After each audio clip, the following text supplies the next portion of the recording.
todo mundo home Aham. office. Maravilha. Boa tarde, querida. Então, boa tarde. Seja É, bem-vinda. Muito obrigado por ter aceitado o convite. Estou muito feliz de ter sua presença aqui com a gente, para a gente poder conversar um pouco sobre sua história, sobre o movimento da bioenergética no Rio de Janeiro e da sua trajetória aqui, né, que também dentro do Instituto Internacional, que você tem uma inserção bem bacana lá dentro. Então vai ser muito bom poder te ouvir e eu quero que você seja muito bem-vinda, assim como a todas as pessoas que estão aqui nos assistindo, que estão acompanhando a gente. ok. Eu é que quero agradecer a você. É, eu acho que é um espaço bem bacana.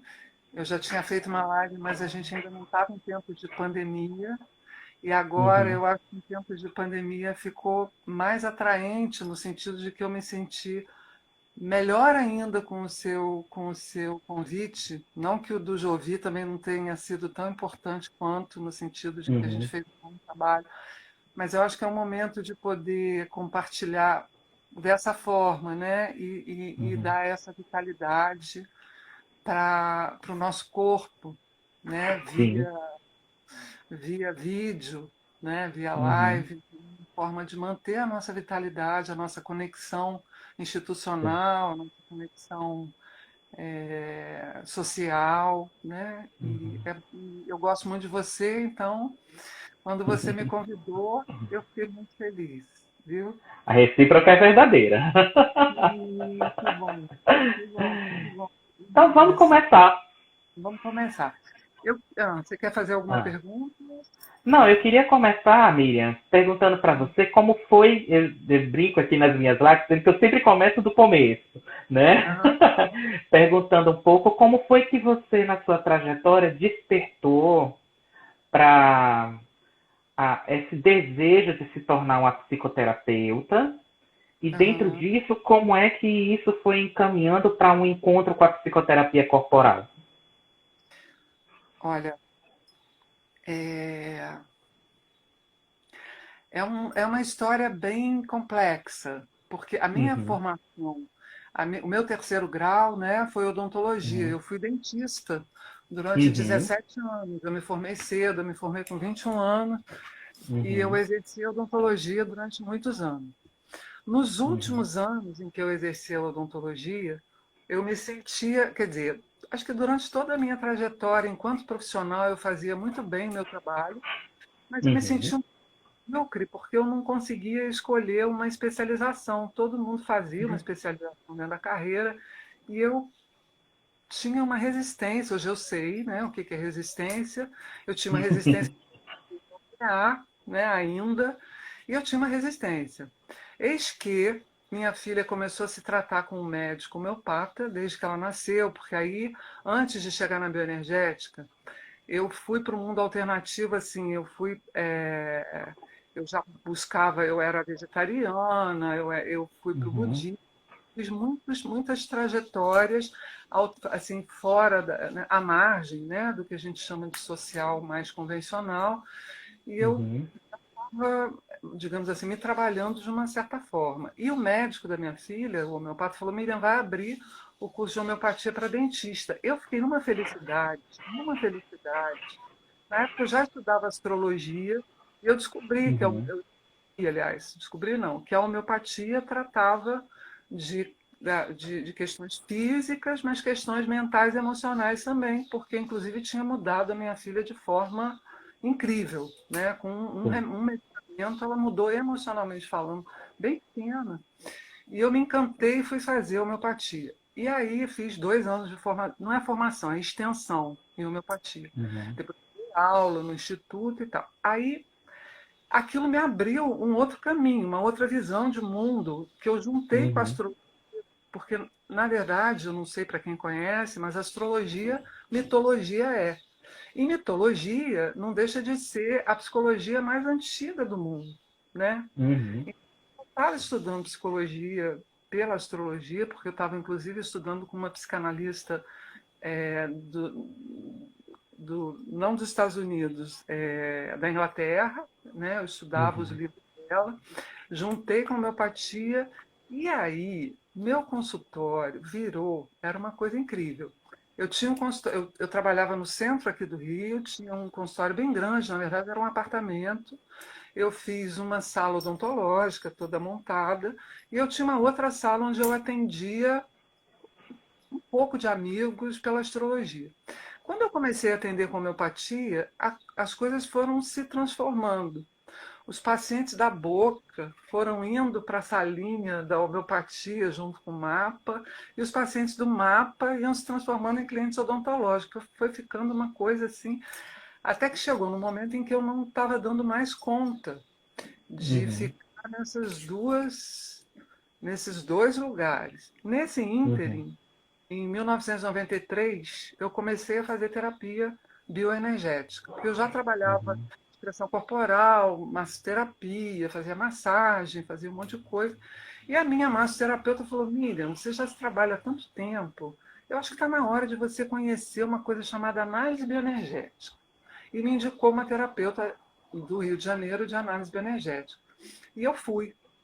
E fiquei enlouquecidamente encantada pelo trabalho. E Uhum. na época ela me indicou um livro do Lowen que chamava Espiritualidade do Corpo, porque a minha Uhum. vibe era mais espiritual. Ela falou: você é budista, então vou te dar esse livro para você começar. E eu fiquei encantada. Eu sou uma pessoa muito passional, né? Eu acho que até me Uhum. trabalhei essa passionalidade com grounding, né? Pela bioenergética, mas continuo sendo uma pessoa muito apaixonada. Me apaixonei pelo Lowen, li todos os livros do Lowen. Eu acho que eu só não li o último, que fala da biografia dele, que eu não consegui chegar nele, mas todos os outros eu li e comecei a fazer a terapia em 93. Em 97, eu resolvi fechar meu consultório, mas eu ainda Uhum. não tinha começado o meu curso de bioenergética. Então, eu abri um espaço chamado Uhum. Solar, e eu na Barra, e comecei a trabalhar como terapeuta holística. Eu Uhum. trabalhava com homeopatia, eu já tinha feito um curso de florais, trabalhava com floral, homeopatia e o mapa. O mapa seria digamos assim, o hemograma, né? Seria assim, como eu me guiava para poder cuidar das pessoas. Agora, a resposta que eu gosto mais, quando você fala assim, como você encontrou a bioenergética, o que eu gosto mais foi o que eu escutei uma vez do Oswaldo, que daqui a pouco eu vou falar dele. O Oswaldo falou assim, um dia ele falou não sei lá se foi numa sessão terapêutica ou num workshop que ele estava dando.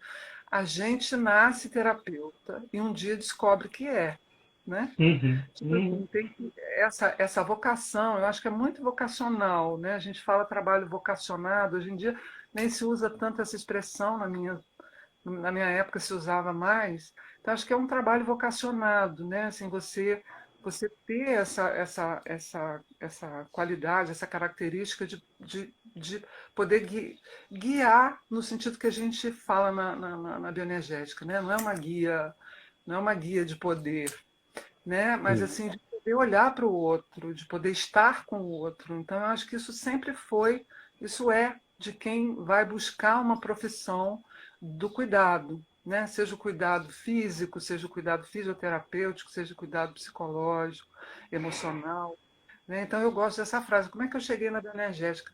Eu acho que eu cheguei porque eu nasci para ela. Então um dia eu cheguei nela. Uhum. Uhum. Uhum. E eu acho que é isso mesmo, porque desde então eu me tornei uma pessoa muito dedicada ao meu trabalho, muito dedicada. É, assim que eu me formei na Saberg, né, assim que eu me formei na instituição, pouco depois eu fiz o meu CBT. Em pouco tempo eu já comecei numa assistência, fiz 5 anos como assistente, ou seja, eu fiz duas formações, né? Uma formação e a outra como assistente. Eu fiquei 5 anos como assistente. E eu adorava esse lugar, né? Até depois, até me tornar local trainer, como sou até hoje. Então, eu acho que foi uma descoberta, e essa descoberta que é quando a gente fala, eu não sei se ali eu encontrei meu self verdadeiro, né? Porque antes, como dentista, eu me sentia cumprindo meu dever.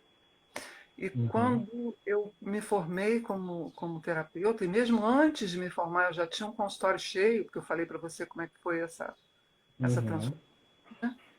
Eu já tratava de muita gente de uma certa forma ilegalmente, né? Apesar de que eu tinha astrologia, eu tinha o meu registro na minha sala como terapeuta holística, mas eu fazia, porque eu tinha minha terapia, eu fazia trabalho de corpo com os meus pacientes de mapa, uhum, eu fazia, além de receitar floral, homeopatia, eu fazia trabalho de corpo antes de começar a formação. Isso é muito da minha uhum, história, assim, aconteceu dessa uhum, forma. Claro que dentro de uma possibilidade, dentro do que eu sabia, que ainda era pouco, mas eu já comecei praticando. uhum, E isso por isso que eu falo da vocação, né? As coisas foram acontecendo. Parece que aquilo que não estava na minha. Parece que eu fui me entregando, literalmente, né? Num fluxo, como diz o Bergson. Aquilo foi acontecendo fluidamente, né? uhum, E eu fui me entregando, literalmente. E hoje eu sou uma pessoa que trabalha bastante, né? Eu sempre uhum, trabalhei muito, como dentista também. Mas uhum, hoje é um trabalho aliado ao prazer, né? Então é um trabalho que eu trabalho muito, mas não é aliado a um cansaço ou a uma necessidade que eu tenho de trabalhar. claro. Não só a necessidade de usar minha potência, mas necessidade financeira, eu preciso trabalhar. Mas é um trabalho que eu coloco o prazer como cartão de visita. É muito bom eu estar aqui nesse lugar. E eu estou atendendo exatamente onde eu estou falando com você, né? Esse é o meu lugarzinho aqui que eu estou há 2 meses e 10 dias, 70 dias, Uhum, uhum. literalmente em lockdown, não saio de casa, né? Estou recebendo tudo por telefone e esperando para ver a perspectiva do futuro que a gente vai, o que, que vai se desenrolar, né? Uhum. E aí, eu queria só, antes que você me faça outra pergunta, porque eu achei que a gente ia começar, e pode começar, de como começou a análise bioenergética no Rio de Janeiro, e Vamos fazer uma lá. errata, e fazer uma errata na sua chamada no Facebook. No Instagram, não, no Facebook você me colocou como fundadora da Saberj. Eu não sou, eu não sou Uhum. fundadora. Na Sim. verdade, a Saberj foi fundada em 1992, oficialmente. Uhum. Eu cheguei na Saberj em 99 e ela tem uma fundação extraoficial em 89, quando o Ah, Lowen esteve no Brasil. E ele teve no Brasil e ele deu a ideia e um grupo, se formou um grupo formado por das pessoas que eu conheci, né? Oswaldo e Carlos César, que foram os meus trainers. Oswaldo, que infelizmente faleceu há pouco tempo, Oswaldo, um querido uhum. nacional. Então, os fundadores, Oswaldo, que foram os meus trainers, Oswaldo, Carlos César, Galiês, Marta Zanetti, né? Foram pessoas que Oswaldo faleceu, a Marta trabalhou anos e anos, o Carlos César também trabalhou anos e anos e anos como trainer da Saberj, então que deram muito de si, né? Eu peguei a diretoria da Saberj em 2007, né? Antes de Uhum. mim, a diretoria teve várias pessoas que passaram por ela. Eu fiquei até 2017, na verdade, por uma falta de, digamos assim, de pessoas que quisessem se comprometer com estar nesse lugar mais de diretoria. E como eu já estava muito envolvida com o processo da FLAAB, porque assim que eu entrei para a Saberj, eu entrei também para a Federação Latino-Americana por causa do Oswaldo, e Uhum. também acabei me envolvendo com o IBA, né, por causa do congresso em Búzios, né, que eu dirigi o congresso junto com a Liane Zink, nós duas fomos as chairs do congresso, então me envolvi com a Liane, me envolvi com a FLAAB e por tabela me envolvi com o IBA e desde então eu participei de todos os comitês de congresso do IBA, né? E também dos programas de desenvolvimento profissional, os últimos 2 programas de desenvolvimento profissional, eu estava no comitê, e esse ano me chamaram para fazer parte do Comitê de Ensino Internacional. Então, agora eu estou no Comitê de Ensino Internacional do IBA. Então, quer dizer, né, eu ia tirar um ano sabático esse ano, a pandemia até que combinando um pouco. Quando eu estava pensando que eu ia descansar, veio o convite e eu já tinha sido, eu já estava no comitê do PDW, que era o que eu falei, eu vou fazer só isso, mas aí apareceu o convite para esse comitê de ensino e eu aceitei e a gente já está trabalhando. Então, mas eu queria falar assim, que a Sociedade de Análise Bioenergética do Rio de Janeiro, que eu participei, né, uma pessoa que fez, eu acho assim, uma pessoa que foi um pilar fundamental para a Sociedade do Rio foi o Oswaldo Guimarães, né? Essa pessoa que faleceu, que a gente não pôde nem se despedir por causa da pandemia, né? O Oswaldo era uma pessoa incrível, o Oswaldo tinha uma vitalidade bem bioenergética,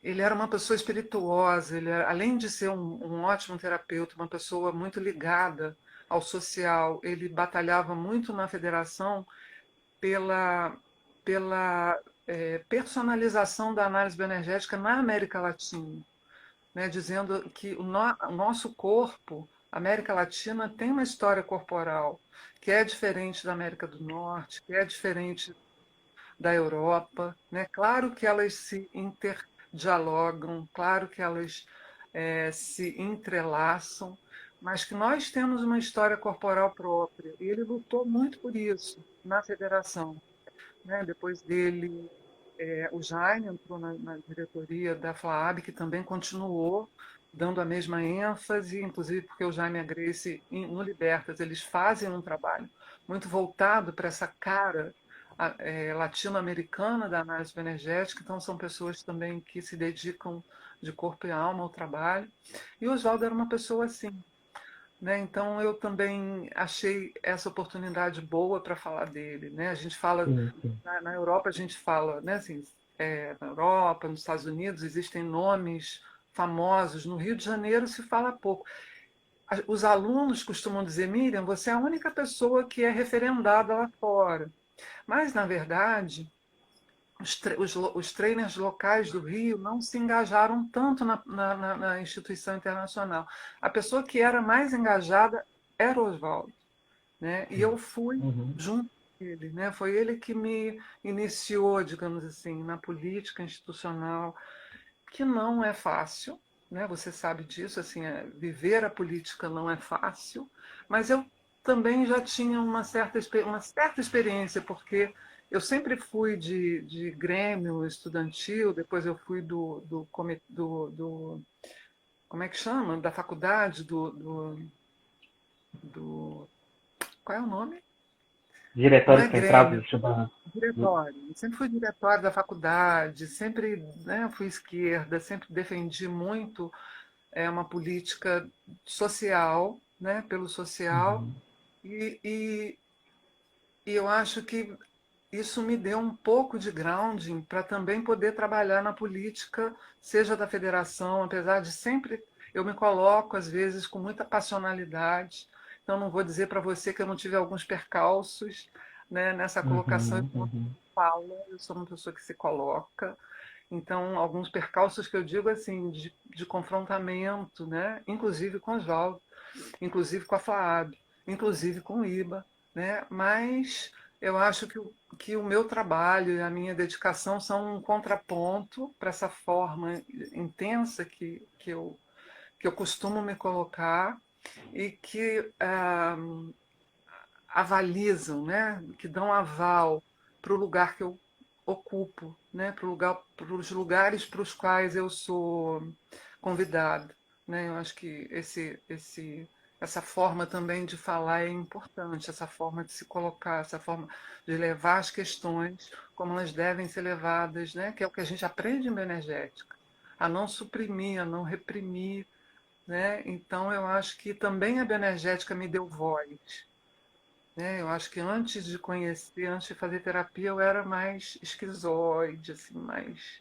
ficava, né? Eu acho que a bioenergética, além do encontro com o prazer, eu acho que foi um encontro com a minha voz também, com o meu lugar Sim. no mundo, com a minha troca melhor com o outro, né? Com a minha saúde, né? Eu acho que então eu vivi essa polaridade, porque teve muita briga entre a federação e o IBA.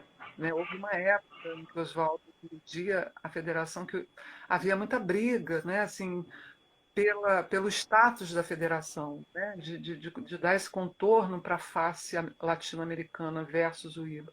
E ele deu grandes passos.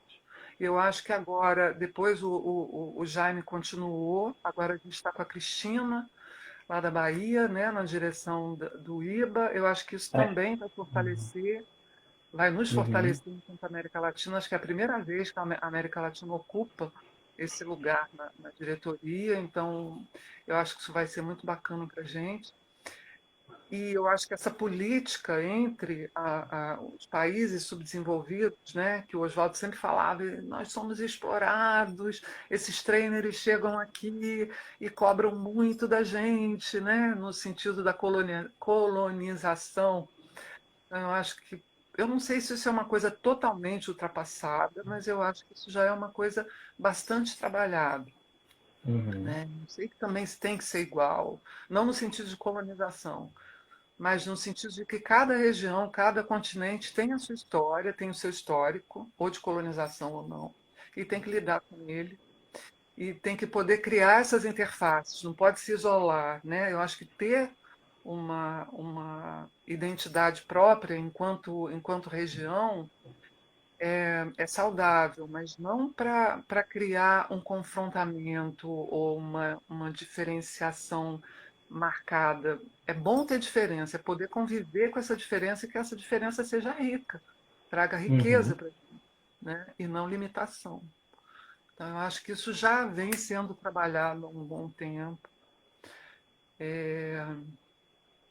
E hoje eu vejo que na política do IBA, inclusive tive uma reunião há pouco, onde as pessoas, né, cada região se coloca de forma muito,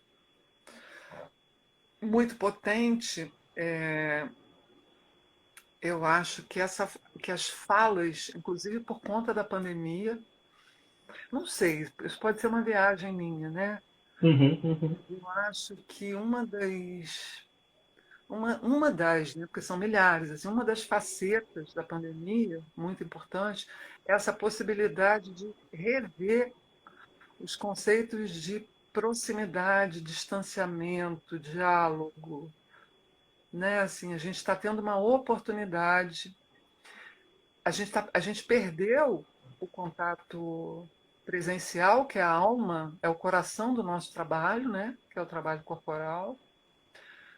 Então a gente perdeu isso, mas em contrapartida a gente ganhou uma possibilidade de, por exemplo, eu estar trabalhando com você e ver aqui que tem pessoas que estão entrando, que estão nos vendo, que estão compartilhando e provavelmente não poderiam estar presencialmente se a gente fosse marcar isso em algum lugar. E já estou Uhum. vendo que você está marcando várias lives. Eu vi que o IBA também colocou lá um post de que vai fazer live com todos os trainers. Então, essa é uma possibilidade.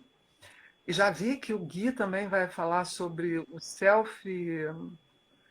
o novo selfie virtual. Então, olha quanta coisa, né? Assim, um selfie virtual, né? Assim, como assim? Ou seja, É, e acabei também de escutar um vídeo da Maria Homem, que é uma filósofa que eu gosto muito, falando da imaterialidade do corpo, né? Mas como estar presente no corpo é estar presente no seu corpo, né? Quando ela fala do desejo, do corpo que você comunica ao outro, e o quanto a tela possibilita que essa conexão com você mesmo não está perdida. Né? Se essa conexão com você mesmo não está perdida, a conexão com o outro também não fica perdida. É claro que isso não deleta o encontro corporal de jeito nenhum, mas é para poder também traduzir que esse não é um momento só de empobrecimento, porque a gente perdeu o contato corporal. Esse pode continuar sendo um momento rico, porque a gente está conectado com o nosso corpo, né? Então, se você está conectado com o seu corpo, você pode fazer essa conexão, eu posso fazer a conexão com você a partir do meu sentimento. E receber de você a conexão do seu corpo, mesmo que a gente não se Uhum. toque. Então, eu achei isso muito interessante para trazer também, para falar. Porque a gente está agora nesse contato e eu estou me achando muito, assim, muito não, vamos dizer, estou me achando potente, né, de poder estar aqui e falando para quem estiver escutando, estiver ouvindo.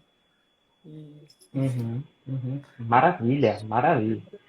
E aí, É, detalhando um pouquinho mais, Miriam, é, como foi assim a sua entrada, assim, por exemplo, na formação, que experiências, né? Porque você falou que a Saberge começou no movimento da primeira vez que o Loen chegou aí para chegou no o Rio. Rio, né? E, Uhum, uhum, e aí, alguns personagens, como você trouxe e citou aqui, Marta Zanelli, Oswaldo, Carlos César, criaram, né, a partir de incentivo do Loen isso. Mas como é que foi a sua entrada, então, nesse processo? então, a minha estrada foi, eu entrei na formação em 1999, eu já comecei a terapia em 93, Uhum, entrei na formação em 99, fiz a formação em 99 até 2003.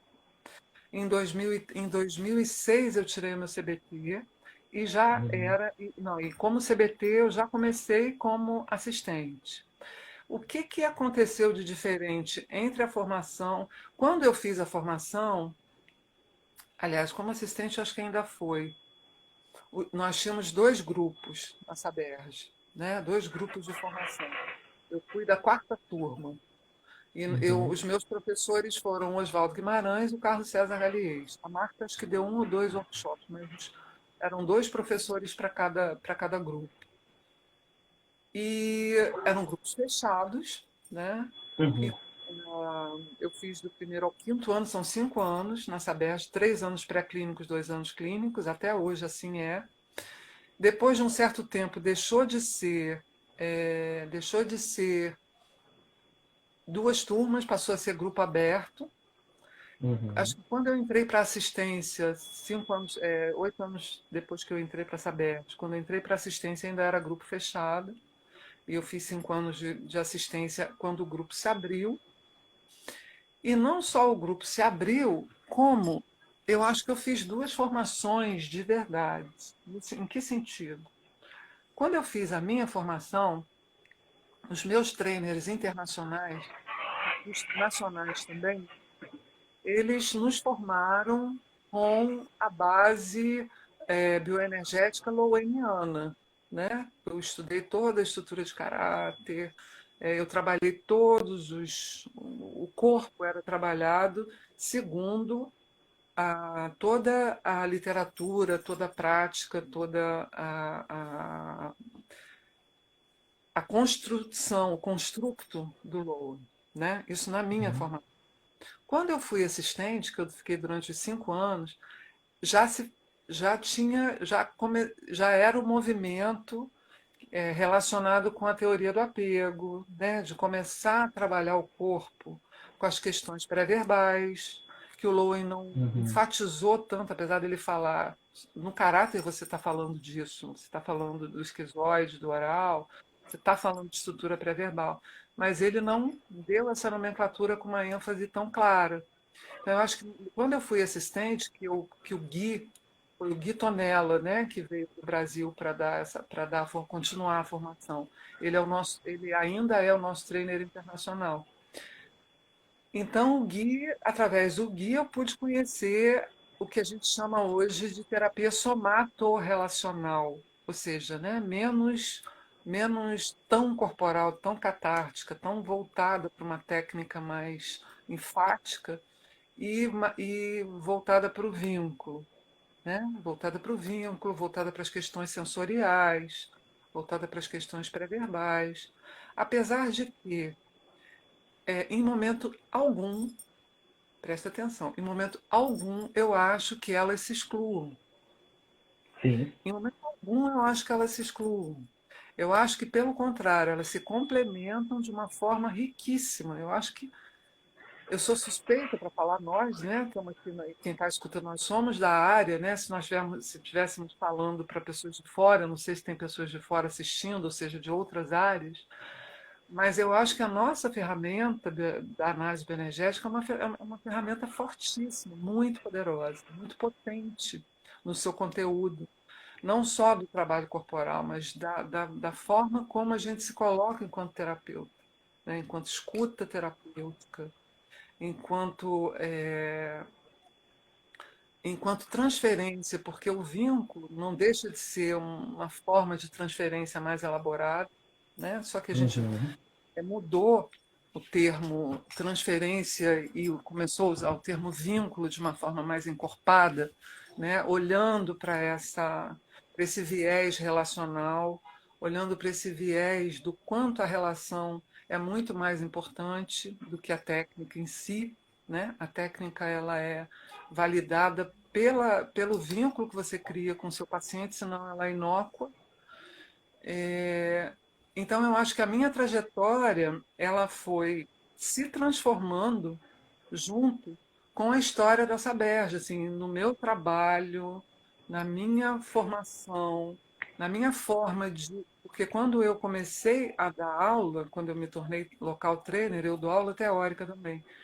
Mas quando eu comecei a ser trainer local, eu já tinha a segunda formação com o Gui, né? Então eu pude unir, né, duas Uhum. visões bem estruturadas e poder usar com os meus alunos. Tanto que lá na Saberge sou eu a professora loweniana, tipo assim, né? Ah, deixa a Miriam aí, porque a Miriam, como se eu tivesse ficado no lugar de uma raiz mais tradicional, né? Apesar Aham. de que o meu trabalho no consultório não funciona dessa forma, né? Funciona de uma forma íntegra, né? Tanto relacional, somato-relacional, quanto corporal. Eu não vejo uma divisão no meu trabalho. Uhum. Mas eu primo, assim, por nunca abandonar as origens, inclusive porque assim, a nossa identidade, assim, o nosso pertencimento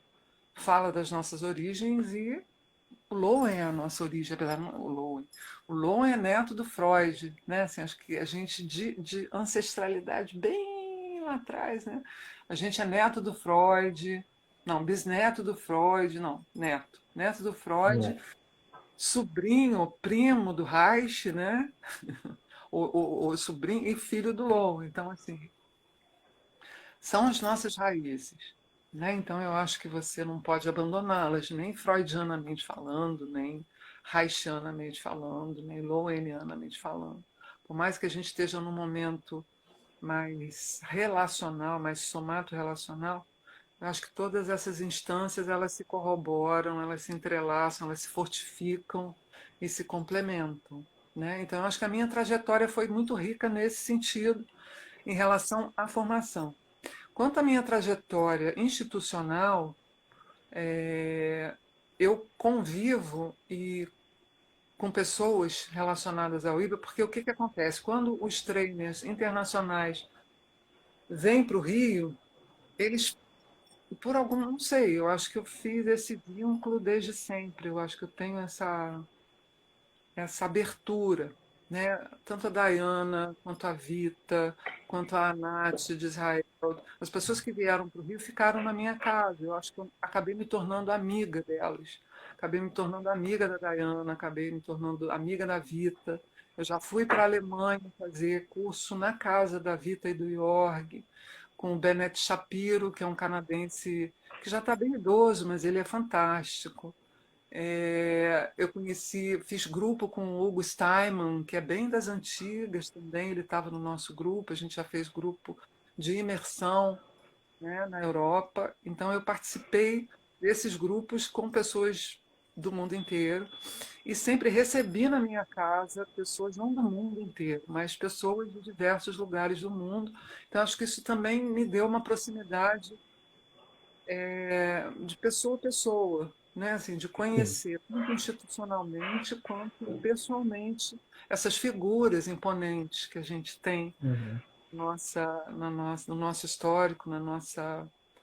E são pessoas que eu vejo que são amplamente comprometidas, muito comprometidas, a Diana Guest, tanto a Diana Guest quanto o York, quanto o Gui Tonella, quanto a Vita, né? Inclusive foram eles que abriram espaço para formações que hoje estão acontecendo, quer dizer, hoje está parado, hoje está virtual, mas assim, na China, na Rússia, então Uhum. hoje em dia a gente está na Uhum. China, está na Rússia, está na Polônia, está querendo ir para a Índia, né? Está na África, porque o Gui da formação nas Ilhas Maurício, né? Então a gente está na África, está na Rússia, e eu vejo, e está mesmo, leva a formação, leva a supervisão, dá supervisão virtual, né? E leva, e tem trainers que ficam lá na China ou ficam na Rússia durante um mês, fazendo um intensivão de supervisão, de terapia, né? Para que a coisa crie um corpo bem bioenergético, né? Então, eu estou no meu processo de internacional trainer que você vai me ajudar a completar, né? Deixa eu falar para todo mundo, o Peterson vai ser o meu supervisor de caso de, Que é né, do artigo final. de artigo final. Né? Eu convidei o Isso. Peterson porque eu fiquei Uhum. meio embolada. Eu sou boa para dar aula, para escrever, para falar, para escrever aula, né? Mas para escrever um artigo eu estou achando uma certa dificuldade, então o Peterson vai me ajudar e isso é uma coisa muito boa. Então, eu estou nesse meu processo, estou finalizando esse processo para International Trainer e tenho esse desejo também de poder participar de formação em alguns lugares, não só no Rio de Janeiro, não só ficar como trainer do Rio de Janeiro, mas poder ser convidado eventualmente para alguma sociedade, alguma outra sociedade no Brasil mesmo ou fora, né? Uhum. Mesmo que Uhum. para fazer um trabalho pontual ou para dar supervisão, enfim, né, para poder me integrar na comunidade maior, por um desejo pessoal de estar nessa comunidade maior.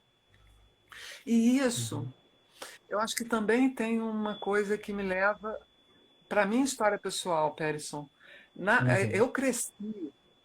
Eu cresci em Teresópolis, que é uma cidade Uhum. serrana, que foi, digamos assim, que foi o povo às vezes me faltam palavras, que preencheu a cidade, que desenvolveu, ajudou a desenvolver a cidade, foram muitos alemães, muitos suíços, muitos judeus, tinha de tudo. Teresópolis, né? E suíços, alemães, italianos, e judeus e árabes e tudo. E eu morei numa rua lá em Teresópolis, que é perto da Granja Comari, onde tem a CBF, onde ficam os pessoal do futebol treinando. A minha casa era ali coladinha, numa rua em que moravam pessoas de todas então, falta a palavra. Moravam judeus, alemães, a minha avó era alemã, então tinha alemão, judeu, francês, árabe, português, né? Então, e a criançada brincava, eram pessoas que tinham casa no Rio, em Teresópolis, eu ficava esperando o fim de semana para brincar com essas pessoas. Então, eram muitas identidades diferentes, né? Muitas linguagens, muitas culturas diferentes, e a minha infância foi nesse lugar. Então, Olha só. hoje em dia, quando eu fui para a Alemanha, né, para a casa da Vita, ela foi comigo para Bremen, depois eu fui para Hamburgo, que era a casa, que é a cidade que meu avô nasceu. Então, essa movimentação também com o internacional, isso também fala do meu self, assim, fala da minha constituição, né, de me sentir muito bem com essas pessoas de fora, com essas pessoas de longe. Talvez seja por isso que eu tenha me conectado tão bem com eles, né? Porque eu acho que eu já Uhum. trago isso na história desde a infância. Isso foi a coisa melhor da minha infância. Assim, foi uma coisa Uhum, muito forte, uhum. né? E a nossa história está no nosso corpo. Então, eu acho Sim. que eu tenho esse corpo, né? De poder participar e de ter muito prazer com isso. Essa abertura para as diferentes culturas. Isso, isso. E Inclusive, de assim, eu tenho me relacionar-se com falado. pessoas diferentes. Eu sou metida, você não tem ideia, porque assim, eu falo português e falo inglês, mas não fluentemente. Mas eu falo, assim, dá para conversar no vídeo, dá para eu, né, falar nas conferências. Mas assim, aí eu falo um pouquinho de francês, eu falo um pouquinho de italiano, sabe? Alemão não. Eu falo um pouquinho de espanhol. Então o pessoal acha que eu sou poliglota. Eu não sou, sabe? Eu sou metida. Eu vou lá, eu traduzo, sabe? Assim, eu gosto de. Eu sou curiosa. Eu sou curiosa e meto a cara, eu sou corajosa, né? Então eu acabo dando um jeito e acabo. Eu leio bem francês, eu leio bem italiano e eu entendo também bem. Então isso também me aproxima, é uma forma de eu estar conectada com essas pessoas de fora, né? Agora, nesse comitê de ensino, a Patrícia, da Itália, vai ser a Cher, né? E eu me dou com ela, apesar dela ter umas questões políticas bem também confrontadoras, mas eu acho que vai dar Uhum. para ter uma relação bem. Quem foram seus trainers na época da sua formação? Oi? Quem foram seus trainers Pergunta. internacionais na época da sua formação? Ah, sim, eu ia falar isso. O Jamar Guilherme, Hum, você sabe quem é? Jamar. sei. Então, Jamar que foi fantástico. Como eu falei para você, eu sou uma pessoa que se apaixona, né? Então, a primeira, antes do Jamar era a Leslie Case, que é uma americana que eu Uhum, também uma paixão da minha vida. Assim, a Leslie Case é uma pessoa incrível. Eu não sei se ela ainda dá aula. Ela mora em Connecticut, na mesma cidade do Lowell. Ela, inclusive, era meio que filha do Lowell, no sentido de que ela que fazia no livro da autobiografia dele, ela atuou muito e junto com ele, né? A Leslie Case é uma pessoa incrível. O Jean-Marc é uma pessoa que eu amo, né? Assim, sem palavras, né? Eu adoro ele até hoje. E o Rainer, né? O Rainer Steckel, que está muito no Brasil. O Jean-Marc agora está menos, eu acho que ele está só no Lumen. Mas o Rainer, ele está uhum, em várias sociedades. Esses foram os meus trainers internacionais. E depois o Gui Tonel, uhum, quando eu fui assistente, o Gui, a Diana Guest, que eu convidei, ela veio 2 anos aqui. A Vita, a Vita Heinrich, da Alemanha, que também veio para a Saberge.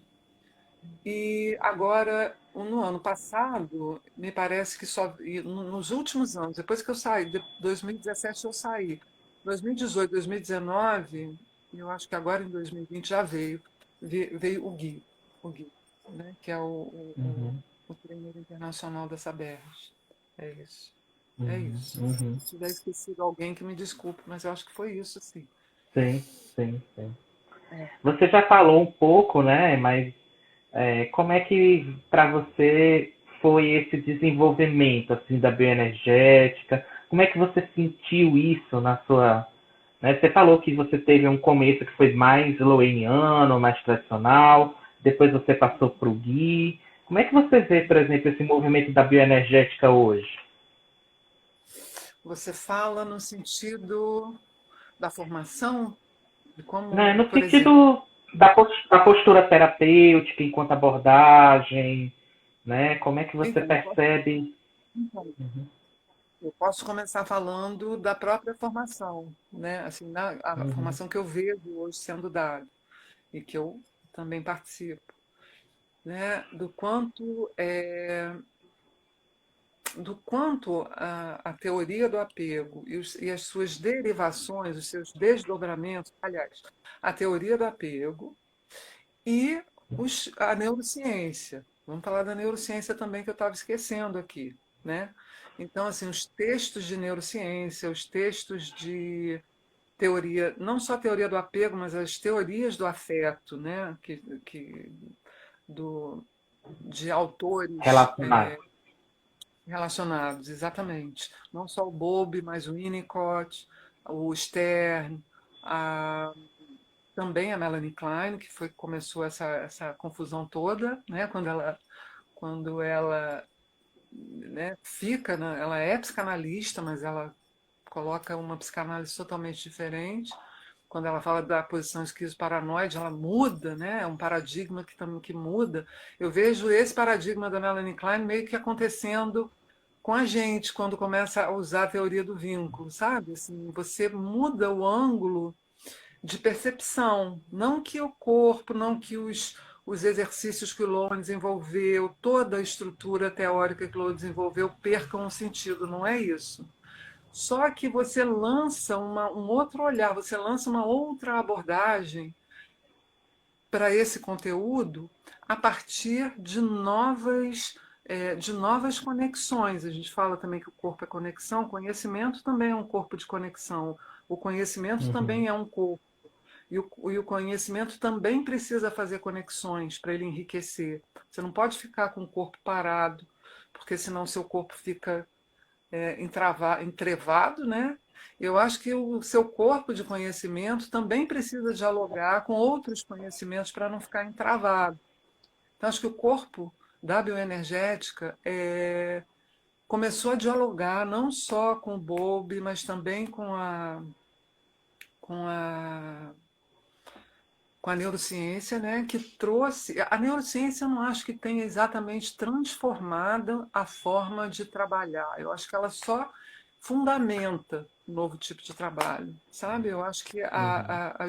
as teorias mais winnicottianas, mais Bowlby, essas são transformadoras, no sentido de como colocar esse olhar para o corpo de uma forma diferente, né? De uma forma mais, quando eu falo sensorial, é, eu não sei se você conhece a casinha que o Gui coloca você conhece, né? O ESMER, Uhum. energia, Uhum. sensação, sistema sensório motor, emoções e representação mental, é a nossa casinha, né? Então a É. gente trabalhava muito na a gente trabalhava muito no andar, né, na fatia da energia. O Lowen primava muito para trabalhar na energia, claro que vinculada ao psiquismo, à dinâmica, a psicodinâmica corporal, né? Mas ele trabalhava muito numa dinâmica que ficava ali na energia, ia também para o sensorial, mas ficava ali. Né? Quando você começa a trabalhar mais o vincular, mais a teoria do apego, você vai mais para o somato, pro sensório motor.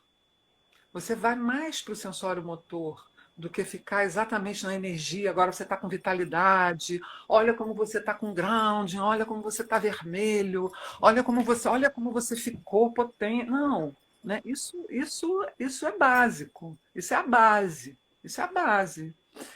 Mas a gente precisa muito mais do que isso. Né? Você pode trabalhar com a energia, com a vitalidade, com a carga, com o desbloqueio de muscular. Né? E eu acho também que quando começaram a surgir muito trabalho corporal, porque na época do Loy não tinha tanto, não tinha pilates, não tinha teta healing, não tinha. Hoje em dia você tem zilhões de trabalhos corporais que podem ajudar e as pessoas fazem, né, que podem ajudar o corpo a desbloquear determinadas tensões, né? Então você não precisa ficar é, tão enfático nessa mudança muscular. Claro que é diferente você fazer pilates e melhorar seu músculo do que você fazer uma história daquele músculo. São coisas completamente diferentes. Mas, como a população hoje também mudou, ou seja, a população da época do Lowen era uma população mais rígida, né? E a gente falava muito mais da repressão e muito mais digamos assim, de uma coisa de ter que viver dentro de um formato. E hoje a gente está vivendo o contrário disso. Né? Hoje a gente está vivendo, acabei de ouvir também a Maria Homem falando uma palavra que eu adorei. Hoje a gente está, nas relações, a gente está vivendo a soltura.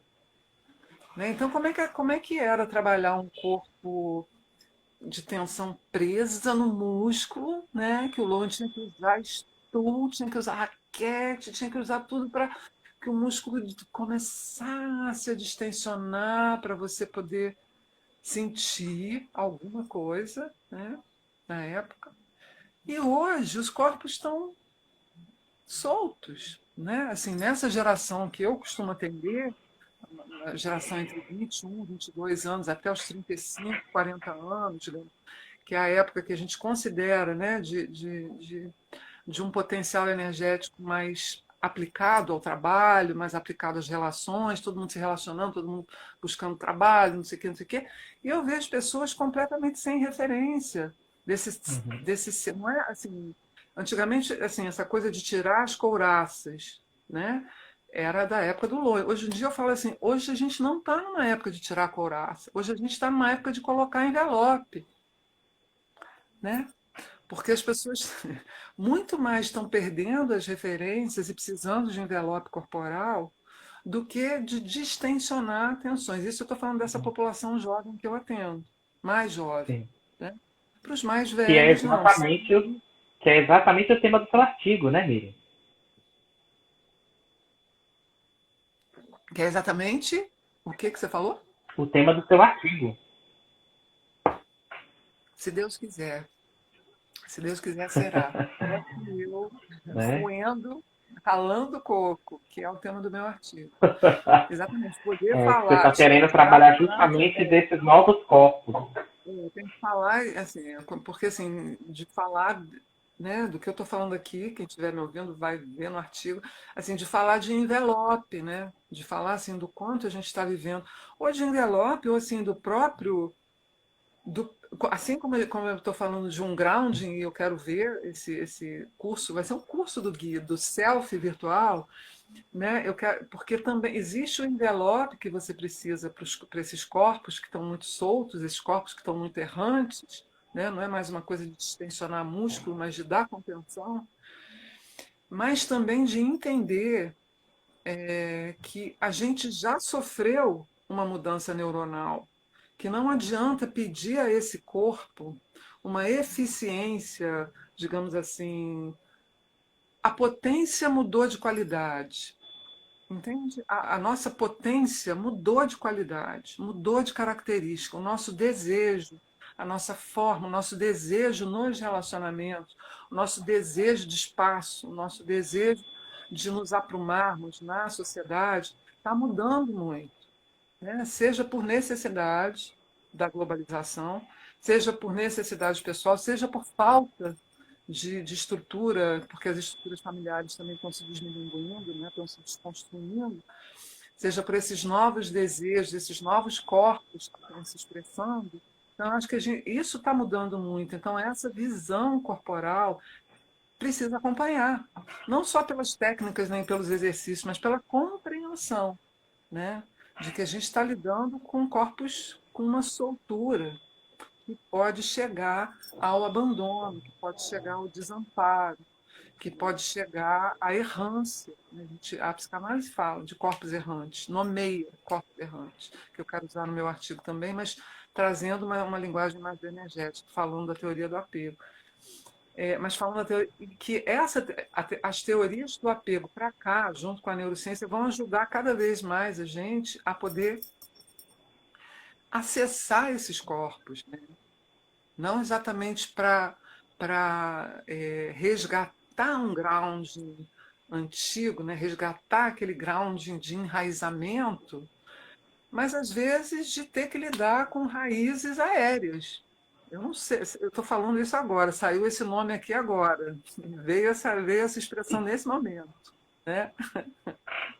Então, eu vou botar isso também no artigo. Pois é, vou escrever, né? De corpos com raízes aéreas, ou seja, né? Coisas não estão. Porque, assim, as pessoas encontram um trabalho, 6 meses depois elas estão em outro trabalho. Elas ficam numa relação e daqui a pouco elas estão em outra relação. Ou então elas estão em duas relações. Ou então né, aquele mundo acaba com uma rapidez, aquele ideal de vida acaba com uma rapidez. Então, se você não tiver uma aeração, né, assim, quando eu chamo de raiz aérea, né, se você não tiver uma leveza também para poder validar, para poder legitimar esses corpos que estão mais acreditar que ser superficial pode ser saudável, sabe? Acreditar que ter um grounding, esse grounding mais aéreo, não saudável no sentido daquilo que a gente fala da saúde, não, tem que ter raiz, tananana, mas que qualidade tem essa raiz? Em que terra a gente está vivendo? A gente está vivendo numa Uhum. terra de campo minado. A pandemia está aí, gente. A gente está vivendo numa terra de globalização, todo mundo ocupando o espaço do outro, né? Outros espaços com uma rapidez. Isso tem um lado negativo e tem um lado positivo. Tudo, como tudo na vida, né?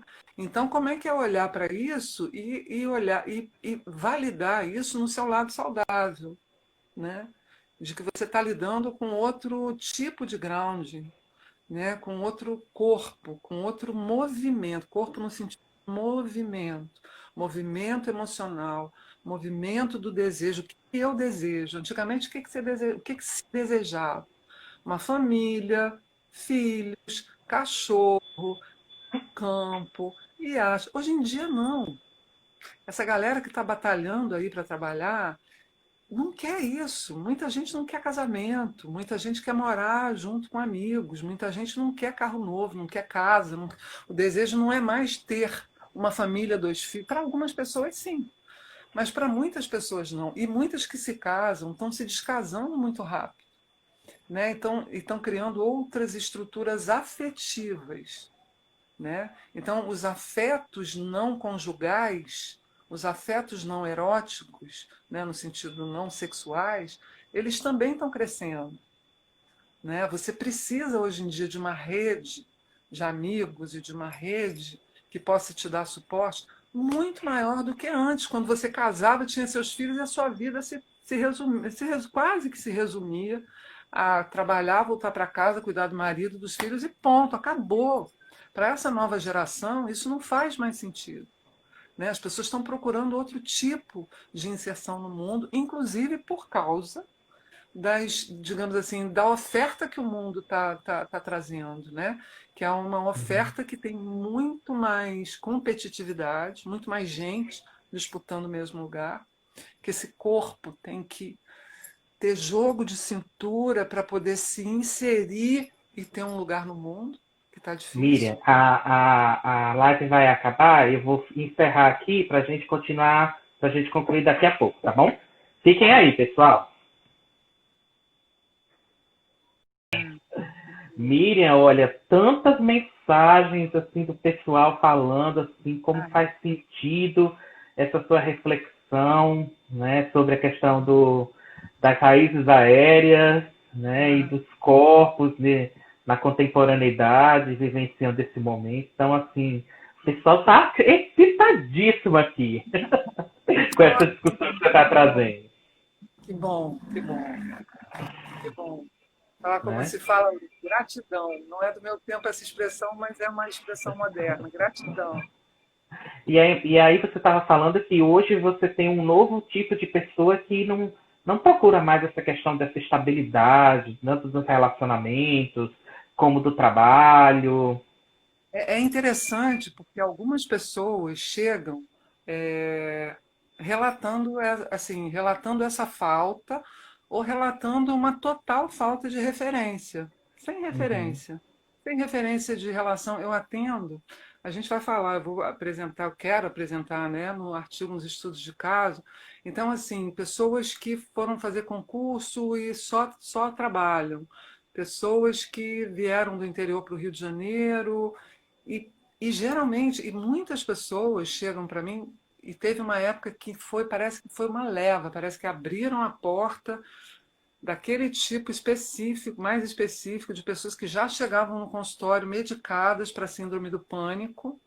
E uhum, quando eu entrava em contato, o histórico, né? O histórico era, eu fiz 21 anos, aí me formei, aí fui fazer um concurso, aí não tenho muita expectativa de trabalho. Meus pais sempre trabalharam muito, ou então meu pai se separou da minha mãe quando eu tinha 2 anos, ou meu pai trabalhava, minha mãe trabalhava. E aí chegava com síndrome do pânico, chegam ainda, né? Hoje, agora, antes de fazer a live, 11 horas da manhã, eu estava dando. Estava falando com uma menina que queria sair, que queria ficar com um namorado, né, novo que ela encontrou. Ela também chegou com síndrome do pânico. Nananana. Agora a gente conseguiu um momento de mais equilíbrio. Ela está indo para a casa do namorado e a gente estava falando sobre isso. Não vou falar nome aqui, então ninguém vai saber quem é, Claro, mas a gente claro. estava falando sobre isso, né, assim, e de como ela começou. Eu lembro disso, né, de como ela começou. Sim, quando eu olhei para ela, assim, parecia ela magra, alta, eu não sabia se era esquizoide, rígida, não sei o quê, nananã. Depois eu parei de tentar fazer esse tipo de diagnóstico, né?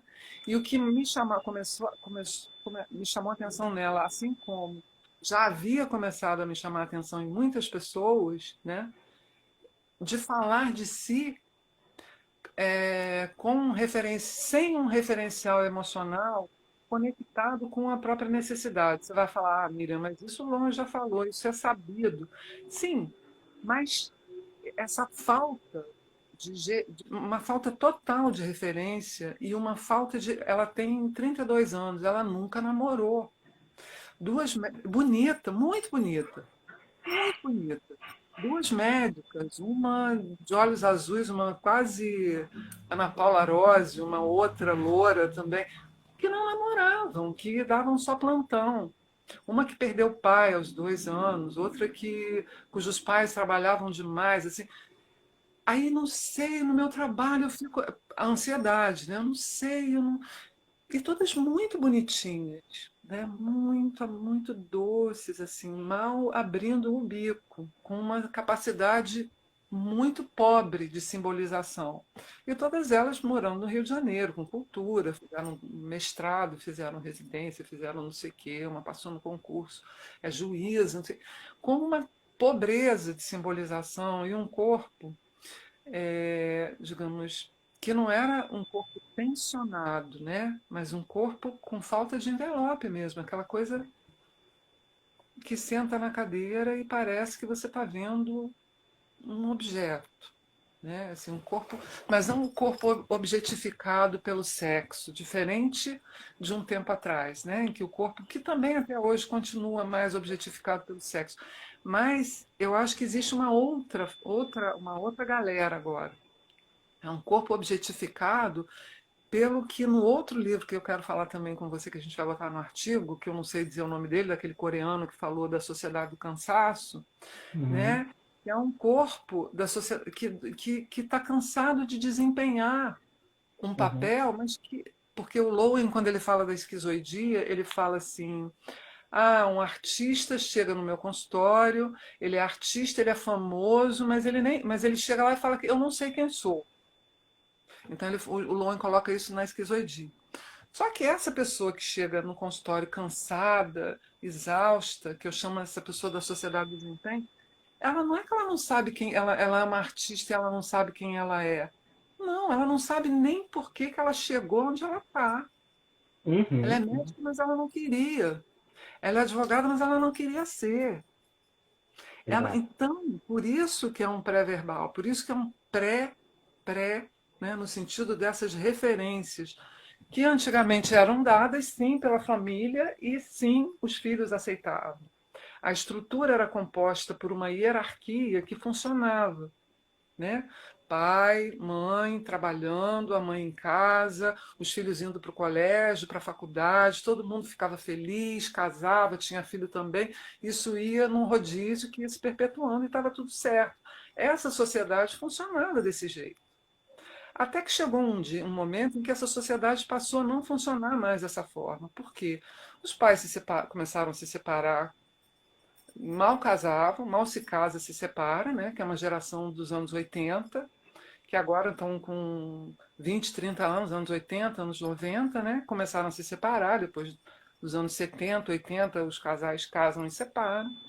Os filhos ficam abandonados porque o pai vai morar não sei aonde, a mãe tem que trabalhar para poder ajudar na renda.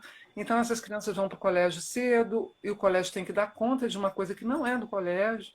que agora os colégios estão tendo que se rever também, porque o que a família dava, a família não dá mais, então o colégio ficou com essa responsabilidade, a escola ficou com essa responsabilidade e não dá conta.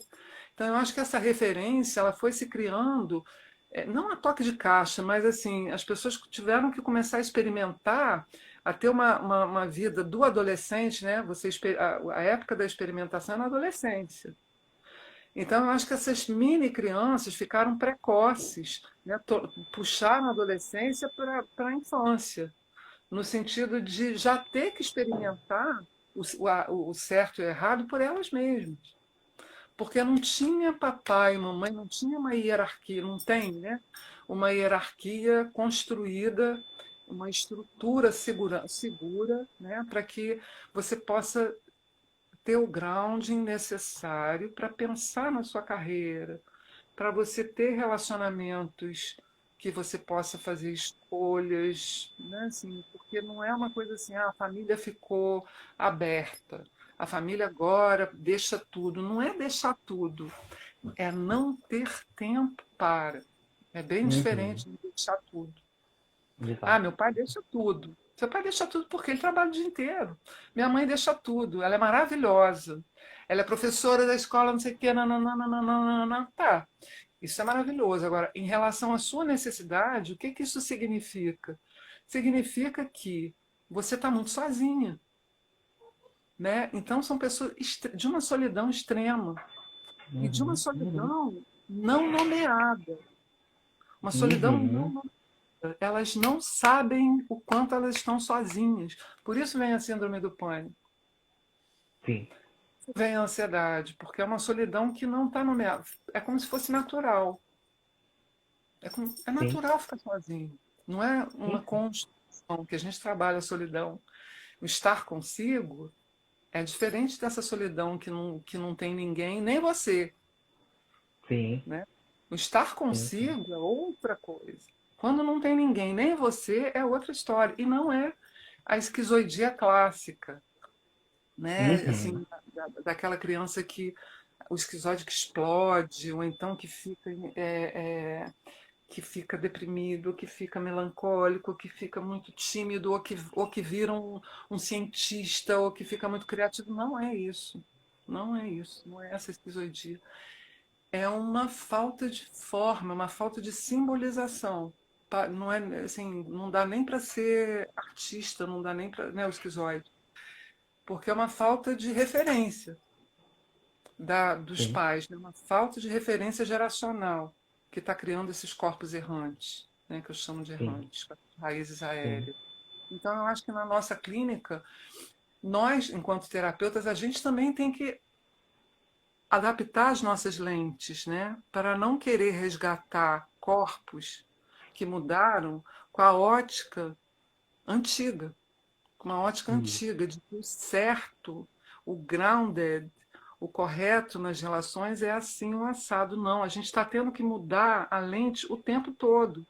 O tempo todo. Eu costumo dizer, parece que cada sessão é uma sessão, cada paciente é um paciente, parece que você está no. Que você também tem que ser fluido. Que você, sim, a sua lente precisa do tom furtacor. Você precisa Uhum. dar um tom furtacor para o ground hoje, né? Não Uhum. é só Uhum. despreconceitualizar, né? Quando a gente fala dos preconceitos racistas ou de sexo, ou seja lá do que for, não é só despreconceitualizar, é ter um olhar sobre esses corpos que estão exaustos, né? Assim, no sentido dessa simbolização, mas eles não estão vazios. O desejo está lá, porque está vivo, né? Nasceu, a vida está lá, a potência está lá. Só que é como se essa potência ficasse um novelinho. Ela fica num novelo tão fundo e tão peculiar. Cada um é tão peculiar na sua individualidade que se já não existia fórmula de bolo enquanto tratamento, agora menos ainda.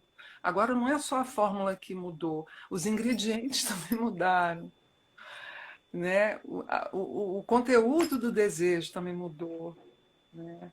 Então eu acho que tratar as pessoas agora a gente precisa desse ajuste, né? Desse olhar o tempo todo, né? Um ajuste Uhum. fino um ajuste, né, que traz essa, mais do que flexibilidade, né? Eu acho que uma coisa quase que, assim, hum, que vai para o campo, né, não é, eu não gosto da palavra trans, eu gosto da palavra imanência, eu não gosto de trans, não gosto de transpessoal, eu gosto da palavra imanência, né? Assim, como se você tivesse que ter um olhar de passado, presente e futuro te permeando, né?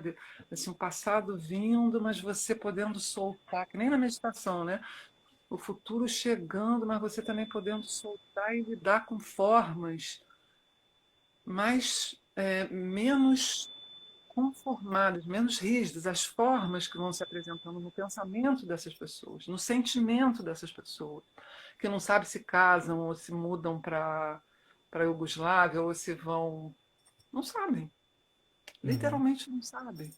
E você fazer uma cartografia com cada um requer, eu acho, né, uma possibilidade de uma abertura, de uma leitura corporal que requer esse acompanhamento. Requer esse acompanhamento de você, né, através dos pacientes, né, de você se colocar literalmente do lugar que a psicanálise usa, da frase que é do não saber. Né? Essa conexão, eu estou no meu corpo, eu estou enraizado no meu grounding, mas eu não- vamos ver se eu, assim, vamos ver o que essa pessoa vai me trazer para esse conceito que eu tenho de grounding, se esse conceito que eu tenho de grounding, seja relacional, seja loweniano, se ele pode ser aplicado. Não sei, não sei. Né? Então é como se não só a técnica, mas também a teoria, mas também a vivência, precisasse de ajustes quase que diários, ou seja, que é a tal frase que a gente costuma buscar, né? Tipo assim, é, nós precisamos viver o aqui e agora. Essa frase nunca foi tão verdadeira, né? Assim, a forma como a gente se coloca diante do paciente nunca precisou ser tão aqui e agora, a cada sessão, a cada paciente, a cada tema que Uhum. surge, né? Como se entrelaçam de uma forma, como essa dinâmica que vai se entrelaçando, ela vai apresentando facetas e desenhos cada vez mais diversos. E é bom poder ver essa diversidade, ter abertura para essa diversidade, acolher essa diversidade. Então a gente fica cada vez com menos fórmula, né? A gente fica cada vez assim, eu fico encantada, né? Assim, se eu falo de paixão, eu posso falar para você no sentido bem bioenergético, assim, né? Que eu sou apaixonada por cada cliente meu, no sentido dessa curiosidade, né? A paixão no sentido dessa curiosidade, desse uau, vamos junto, eu tô com você, vamos, né? Parou, parei, né? Mudou, mudou, né? Eu acho isso é muito a minha energia também, né? Eu acho que Uhum. ou se tornou a minha energia também, né? Então, acho que é uma coisa também que tem mão dupla. Sim. E você acabou com essa fala, né, entrando justamente, né, totalmente dentro do raciocínio da pergunta que geralmente eu vou conduzindo nas entrevistas, que é essa questão da mudança, de como é que você tem percebido essa transformação, né, dentro do próprio fazer bioenergético, né? Você trouxe reflexões muitíssimo interessantes, porque de uma certa forma a gente, enquanto terapeutas em bioenergética e na terapia corporal, a gente precisa se ajustar, né, dentro tanto da técnica como da teoria e da relação a esses novos corpos, a essas novas pessoas que nos apresentam, né, Miriam? Isso, isso. Porque eu sinto assim, a diversidade que vai se apresentando, ela é muito mais ampla do que você falar sobre digamos assim, a quebra de paradigmas do corpo, né? Dos preconceitos do corpo, da forma do corpo estar no mundo. Eu acho que é mais amplo, assim, né? É poder olhar para essa diversidade mesmo, né? Que é essa Uhum. errância, né? Porque as pessoas vão ao encontro do que elas não sabem que vão encontrar. Muitas vezes elas vão sem buscar e acabam encontrando alguma coisa que lhes dá algo que as surpreende até, né? Essa coisa do que eu falei, né? Antigamente as pessoas saíam de casa em busca de um diploma. As pessoas Sim, saíam, e hoje em dia elas até saem. Só que depois elas descobrem que não é isso que vai preencher a vida delas.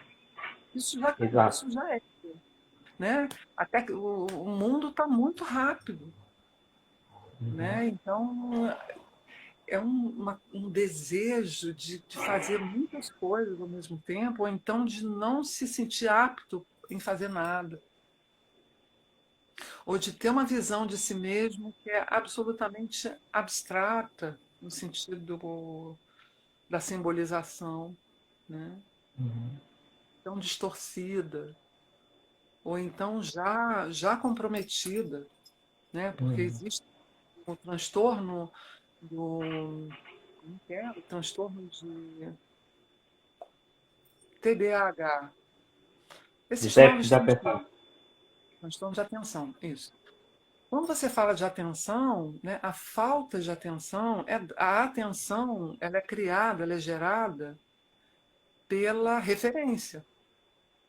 Né? Eu dou atenção a essa caneta porque eu preciso escrever, eu quero escrever, então eu vou buscar uma caneta bonita, essa é Bic, eu só uso Bic.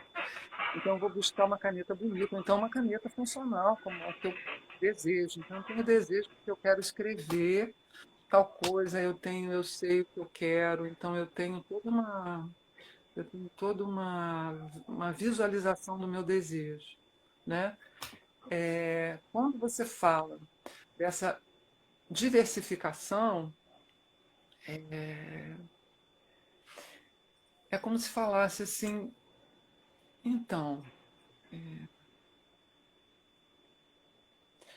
precisa de caneta, né? Assim, mas hoje já não precisa de caneta, não tem algo assim. Mas o que que você quer? Sei, mas eu não sei. E esse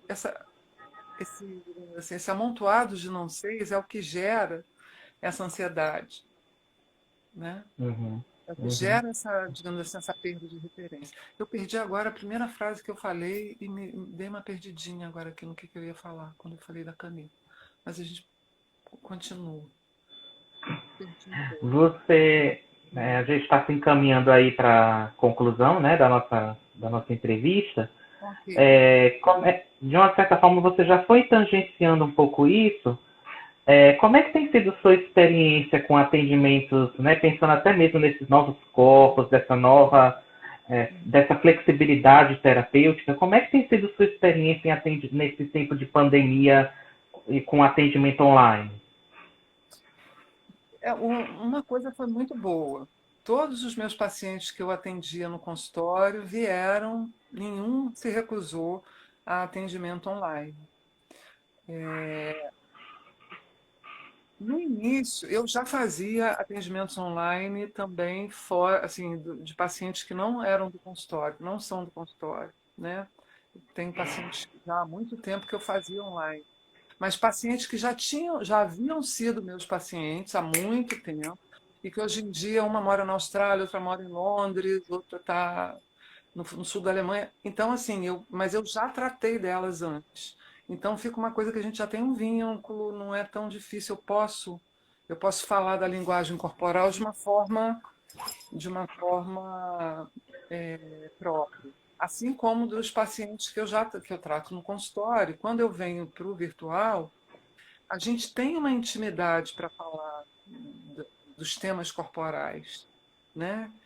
Ligando a dinâmica do corpo à dinâmica da vida. Então, eu não senti eu particularmente, não senti que tenha dado uma baixa de conexão entre eu e entre os meus pacientes e eu. Eu não senti que houve uma baixa. E é possível, não muito, não com todos, mas assim, é possível propor trabalhos, não só o trabalho do olhar, ou o trabalho da respiração. Às vezes eu passo o dever para casa, é coisa que eu não fazia, né? Tipo assim, eu acho que quando você então estiver na meditação, vou te propor isso. E depois você me fala Uhum. como foi. Ou então eu uso um pouco, eu uso mais o sensorial do que o expressivo, né? No sentido de que eu tenho alguma noção do SE também. Eu tenho usado um pouquinho de SE, Somatic Experience, né? No sentido de escanear o corpo, levar para a sensação, ver qual é a cor, qual é o, né, ir escaneando o corpo para não perder esse tônus mais corporal que não dá para usar, não dá para botar no colchão, isso não, né, fica para mim fica muito distante colocar a pessoa no colchão, mandar ela respirar e eu vou ficar olhando pelo vídeo. Isso eu não faço não. Deitado eu não Uhum. faço, nem em pé eu faço. Pedir para ficar em pé muitas vezes, sentir quando está com uma tensão no quadril, ou a gente já fala de uma tensão antiga, eu posso pedir para ficar em pé, para fazer grounding, para usar a parede para o grounding, usar a parede para empurrar, né? Assim, quando está com muita carga, assim, ao invés de me empurrar para o colchão, empurrar uma almofada assim na parede, né? Isso aqui dá para fazer. Então, certas coisas eu posso solicitar, sugerir que as pessoas façam e a gente fazer um trabalho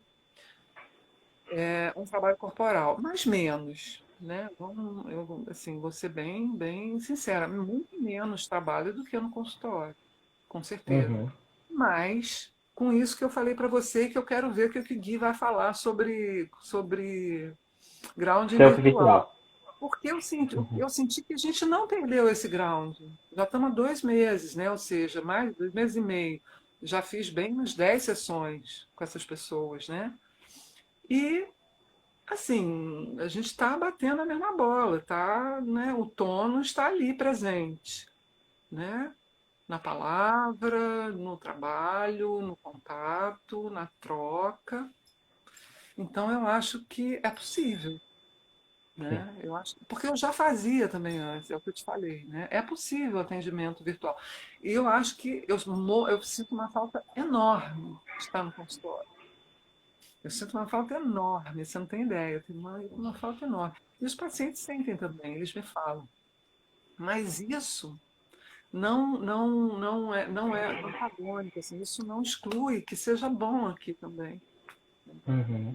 Sim. Falei, se eu tenho a conexão com o meu corpo e eu posso expressar isso de uma forma grounded para você, e você que tem o seu corpo pode receber aquilo que eu transmito pelo meu corpo, você pode me devolver, a gente está corpo a corpo, né? Só que de uma Uhum. forma, então, é, não tão literal, né? De forma nenhuma literal. Aliás, não tão, não, a gente não está de forma literal. Mas essa conexão, ela é real. E ela vai ficando, e ela é real, e aí o cara lá do livro da Sociedade do Cansaço, ele fala de uma mudança neuronal, porque a tecnologia, né, o vídeo já faz parte da nossa vida de uma forma tão acachapante, assim, tão forte, tão gritante, que a gente já consegue sentir, né? A gente já consegue transmitir e a gente já consegue receber da tela sensações e escutar a escuta. Quando eu escuto meus pacientes, né? Quando eu falo, eu sinto que pode ressonar por conta da gente usar muito. Quem é que não está no celular hoje em dia? Quem é que não está no computador hoje em dia? Né? Então, parece uma brincadeira, é uma brincadeira, mas a gente tem que pensar sério sobre isso quando a gente fala que o celular virou uma extensão do nosso braço. Uhum. Então, Uhum. assim, vou abraçar, estou te abraçando, né? Assim, você está, assim, estou segurando meu celular, assim, no teu, estou segurando com a minha mão aqui em volta dos teus ombros, né? Estou abraçando o Périson virtualmente. É claro que isso é uma brincadeira, mas assim, o quanto o celular virou uma extensão do nosso corpo. Que não seja.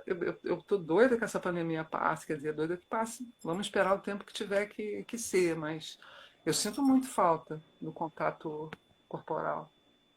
Mas o Sim. que eu quero dizer é que eu acho que abre também uma possibilidade para que possa, porque não só a análise bioenergética, mas as terapias em geral, possam ser abertas para pessoas que não podem, que moram em lugares inusitados, sabe? Assim, de pensar no social, de pensar nesse viés Uhum. social, de falar assim, puxa, fulano mora lá no meio da serra de não sei aonde. Ele não vai chegar num lugar que tem terapia nunca. Vamos fazer online? Bora! É possível de abrir mais uma possibilidade, não fechar a possibilidade do corpo, mas abrir essa possibilidade virtual eu acho muito Sim. rico, né? Então, é isso. E aí eu queria ir fechando esse nosso encontro, nossa entrevista, agradecendo muito a você por tudo que a gente conversou, né? E eu queria saber se você tem alguma mensagem que você gostaria de passar aqui para quem está nos assistindo, como uma forma de poder concluir, algo que você gostaria de falar sobre a psicoterapia corporal, ou esse contexto todo que você está trazendo, né, algo mais da sua experiência enquanto pessoa dentro da bioenergética, né? Queria que você pudesse dar uma mensagem final para a gente poder se despedir. Isso é difícil, né? Não, primeiro eu quero agradecer a todo mundo que ficou aí. Foi um tempão que a gente falou, né? Falamos a beça, né, Pedro? Eu Verdade. quero agradecer, eu quero agradecer. Eu acho que a perspectiva é que isso vai passar, né? Que a gente possa voltar para os nossos consultórios e continuar fazendo lives, né? Que esse movimento não acabe, né? Que esse movimento virtual possa unir as pessoas também. E enquanto a psicoterapia corporal, eu acho, a Maria Homem falou também uma frase que eu amei na live dela, que eu assisti rapidinho antes de estar junto com você. Ela falou assim, gente, o mundo está mudando. E essa mudança que a gente imagina que já está há anos e anos e anos, está só começando. Essa mudança está só começando, porque vai obrigar a gente a ter uma outra abordagem sobre o nosso universo, né? Ou seja, a gente está só começando. Então, a minha mensagem para os psicoterapeutas corporais é que o nosso trabalho está só começando. A riqueza do nosso trabalho, apesar do Lowen ter. O Lowen começou outro dia, não tem nem 100 anos, né? Tipo assim, a psicanálise já tem muito mais. O Lowen começou em 57 que ele fundou a sociedade dele, né? Nós estamos em 2020, em quantos anos? 70 anos, né? Uhum, 71. uhum, E sim. dizer que não só o tempo cronológico, né? Dizer que o nosso conhecimento tem uma potência de uso e de expressão e de caminho que está só começando, viu? Uhum. E que as É isso aí. pessoas apostem suas fichas nisso, né? E possam e nunca deixem de olhar para a identidade do psicoterapeuta corporal, da análise energética, com alguma dúvida de que isso vai ficar ralo diante das novas técnicas ou diante das novas realidades. Acho que, pelo contrário, vai ficar cada vez mais consistente. Eu acho que Uhum, essa é a mensagem que eu quero passar. De verdade, uhum. eu acredito nisso. Eu vivo isso. Isso. Inclusive, assim, muitas pessoas aqui deixando as mensagens de gratidão pelas suas reflexões, né? O pessoal do Rio de Janeiro dizendo que da importância que você teve na sua passagem pela Saberge, de que foi algo muito importante, inclusive para a própria para o fortalecimento da sociedade, né? As pessoas aqui muito agradecidas também, e o pessoal também muito agradecido por tudo que você pôde compartilhar com a gente, né? Então foi um encontro muito interessante, muito potente, né? Esse que a gente teve, porque você lançou uma luz muito interessante para o movimento que nós estamos vivendo na contemporaneidade, né? E de como a gente pode, enquanto terapeuta, como você trouxe, né? Fazer esse Uhum. ajuste no nosso olhar para acolher, né, esses novos corpos dentro de todo esse contexto de transformação que a gente está vivendo, né? Isso, isso. Muito obrigada, Périssimo. Obrigada a você, querida. Eu tô muito feliz. Assim, meu corpo está todo quente. Que bom, eu também. Um grande beijo. Vamos seguir junto aí nessa história, porque agora você vai ter que escrever tudo isso aí. Tudo isso aqui que você falou, agora você vai ter que. Nós vamos. Ainda bem que tá salva essa live, porque aí você vai poder se ouvir várias vezes. E todo mundo é testemunho, ó. Ele vai me ajudar, viu? Ele não pode correr, tirar o corpo fora, não. Todo mundo é testemunho também. Não, tô junto, vamos lá. Okay. Beijo, querida. Tchau, Beijo. tchau. Tchau. Então é isso, gente. Essa foi a live com a Miriam. Espero que vocês tenham gostado. Nós vamos agora encontrar a Maria de Mello, uma das pioneiras da terapia haitiana, tá, no Brasil, que inclusive foi referenciada em vários momentos, né, de outras entrevistas que nós fizemos aqui no projeto. Então, com a Miriam vai ser na sexta-feira, tá certo? Às 15 horas. E nós teremos uma live extra essa semana com o Pedro Prado, que trabalha, né, um precursor, né, do Rolfing no Brasil e da Somatic Experience, né? Então, ele é uma pessoa também muito importante nesse movimento das psicoterapias corporais, e a gente conseguiu, né, o contato com ele, e ele se colocou muito gentilmente à disposição dentro de uma agenda muito complicada que ele tem para a gente se ver esse sábado. Então, eu aguardo vocês essa semana com mais 2 entrevistas que serão muito interessantes aqui para nós que estamos fazendo parte dessa comunidade, tá bom? Então, recebam meu abraço, né? E até breve, pessoal. Tchau, tchau.